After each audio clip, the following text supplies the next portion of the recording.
Ramai pesakit yang takut bila dengar kolesterol tinggi, tapi tak tahu berapa bacaan yang normal. Jom saya terangkan.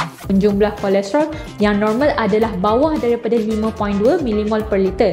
Kalau lebih daripada 5.2, kita dah kata bacaan total kolesterol tu tinggi. HDL kolesterol ataupun kolesterol baik, bacaan normal bagi lelaki ialah lebih daripada 1 mmol per liter, manakala perempuan pula lebih daripada 1.2 mmol per liter. Semakin tinggi bacaan HDL kolesterol ini, semakin sihat dan lagi bagus. Sebab apa? HDL kolesterol ini ataupun kolesterol baik ini, fungsi dia adalah untuk angkut lemak-lemak yang termendap di salur darah kita untuk disingkirkan keluar daripada badan.